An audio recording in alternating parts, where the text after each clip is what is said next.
नमस्कार।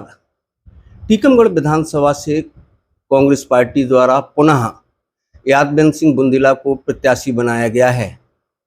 यादवेंद्र सिंह बुंदीला मेरे साथ हैं, उनसे जानेंगे टीकमगढ़ विधानसभा में वह कौन से मुद्दे हैं जो जनता के पास लेकर के जाएंगे, और दूसरा जानेंगे कि जो कांग्रेस कमेटी द्वारा घोषणा पत्र जारी किया गया है उस पर उनकी क्या प्रतिक्रिया है, और तीसरा उनसे जानने का प्रयास करेंगे कि चुनाव जीतने के बाद उनकी इस विधानसभा के लिए क्या प्राथमिकताएं होंगी।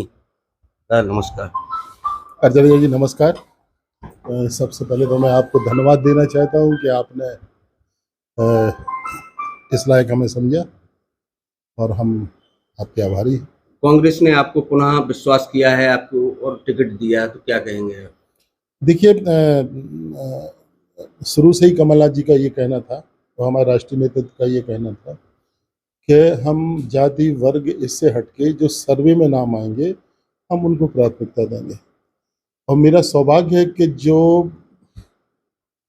पहले कुछ सर्वे थे शुरू के, मतलब फर्स्ट सेकंड थर्ड फोर्थ, इसमें मैं समझता हूं कि उन 10 में हम थे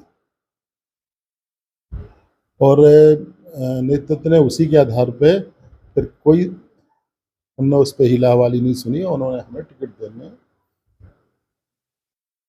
के लिए दादा, जैसे अब टिकट मिल गया है आप आम जनता की, और तो कौन से मुद्दे हैं जो इस विधानसभा में आप आम जन के पास, मतदाताओं के पास लेकर जा रहे हैं?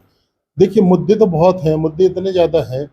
पिछली सरकार ने जो भ्रष्टाचार किया है, पिछली सरकार ने जो लोगों को तंग किया है, गरीबों की ज़मीनें खरीदी गई हैं, ज़मीनों पे कब्जे किए गए हैं बड़े बड़े लोगों के द्वारा, वो एक बहुत बड़ी समस्या है। उसको हल करना हमारी प्राथमिकता होगी। दूसरा ये है कि अपने ज़िले में मतलब बांध सुजारा बना, बांध सुजारा से बांध तो हमारे यहाँ बन गया टीकमगढ़ विधानसभा क्षेत्र में, लेकिन पानी सब चला गया पलेरा और खरगापुर में। डूब में हमारी ज़मीन आ गई। मैं देख रहा हूँ गांव के गांव ऐसे हैं जिनमें अब कोई रोजगार नहीं बचा है। कल हम एक मोखरा के गांव में गए थे, भीमरा की बस्ती थी, बेचारों की केवल घर है और चारों तरफ पानी है। वो कह रहे हैं कि साहब हमारे लिए कुछ करो, तो अब हम क्या करें, हमारी खेती चली गई, मुआवजा भी हमें उतना नहीं मिला, अब हम क्या करें, कहाँ जाएं। तो घरों में ताले डले हैं, लोग पलायन करके चले गए हैं। तो ऐसे लोगों के पुनर्वास की सबसे पहली व्यवस्था बहुत आवश्यकता है। और उसके बाद जो है हम सोच रहे हैं कि टीकमगढ़ विधानसभा क्षेत्र की भी जमीन सिंचित हो, उसके लिए दसान डाइवर्सन योजना जो ककरवाह पे कबीर के नाम से भी जानी जाती है, उसके ऊपर अपन जोड़ दें तो हमारी 42,000 हेक्टेयर जमीन जो है सिंचित हो सकती है। ज़्यादा सवाल उठता है कि जैसे अगर जनता आपको आशीर्वाद देती है तो इसके बाद क्या प्राथमिकताएं रहेंगी इस विधानसभा के लिए, खासकर टीकमगढ़ विधान? दूसरी प्राथमिकता ये है अर्जुरिया जी कि यहाँ पे बेरोजगारी बहुत है। जो भारतीय जनता पार्टी की सरकार ने जो नरेगा योजना थी, राहुल गांधी की बेस्ट स्कीम थी, मनमोहन सिंह जी की, उस योजना को बंद कर दिया, उसका पैसा ही आना बंद हो गया है। तो पलायन आप देखो कि गांव के गांव पलायन कर गए हैं, गांव में कोई है नहीं। और यहाँ पे रोजगार सबसे बड़ी समस्या है, तो यहाँ पे कोई ना कोई इंडस्ट्री होना बहुत ज़रूरी है। पहले लोग बहाना बनाते थे कि रेलवे नहीं है, अब रेलवे आ गई तो अब इंडस्ट्री लगना जरूरी है। तो मैं समझता हूँ कि इसके ऊपर फोकस करने की आवश्यकता है और हमारी प्राथमिकता ये होगी कि यहाँ पे कोई ऐसा उद्योग आ जाए बुंदेलखंड में, टीकमगढ़ में नहीं आए, बुंदेलखंड में कहीं आ जाए, जिससे यहाँ के बेरोजगारों को रोजगार मिल सके। कल घोषणा पत्र जारी किया है कांग्रेस ने, तो उसको किस नजरिए से देखते हैं आप? देखिए, मैं तो ये समझता हूँ कि अगर 15 महीने में कमलनाथ की सरकार नहीं गिरती तो कमलनाथ के पिटारे में कई चीज़ें थी। और भारतीय जनता पार्टी ने अभी पिछले दिनों, चाहे नारी लाडली बहना हो, जो भी है, चाहे गैस सिलेंडर में पैसे कम होने की बात हो, ये सब जब कमलनाथ ने घोषणा कर दी उसकी नकल करके उनने घोषणा की। अब जब चुनाव आचार संहिता लग गई है तो सरकार कुछ कर नहीं सकती है।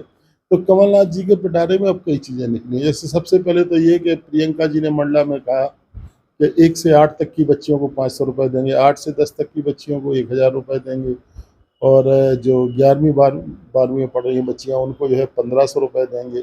मैं समझता हूँ इसके बाद अब महिला वर्ग में और नारी सम्मान का हम 1500 रुपये देंगे, गैस सिलेंडर 500 रुपये में देंगे। तो ये सारी बातें ऐसी हो गई कि इससे उनकी नारी जो लाडली बहना योजना थी उस नई योजना की तरफ सोचने लगे कि हर वर्ग की लड़की को अब पैसा मिलने वाला है। दूसरा जो है उनने कह दिया कि हम 2 रुपए किलो गोबर खरीदेंगे।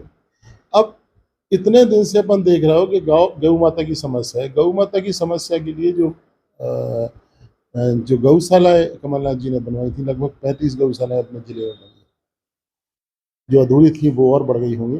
तो इन गौशालाओं में आज भूसा नहीं है, पानी नहीं है। ये सरकार जो है उन गायों के लिए भूसा पानी नहीं दे पा रही और सीताराम दास जी जू नहीं रह रहा है। और मैं चाहता हूँ कि यहाँ पे जो गोबर वाली स्कीम है, अगर ये हो जाएगी तो हर आदमी अपने घर में गौ माता को बांधने लगेगा और 2 रुपए किलो अगर उसका गोबर बिकेगा तो मैं समझता हूँ कि गाँव की समस्या हल हो जाएगी। ये थे टीकमगढ़ विधानसभा से कांग्रेस प्रत्याशी यादवेंद्र सिंह बुंदीला जी, जिन्होंने अपने विचार रखे और कहा कि अगर मतदाता उन्हें अपना आशीर्वाद प्रदान करते हैं तो उनकी पहली प्राथमिकता टीकमगढ़ विधानसभा में पानी लाने और बेरोजगारी को समाप्त करने की होगी। NBT ऑनलाइन के लिए टीकमगढ़ से नरेंद्र जरिया।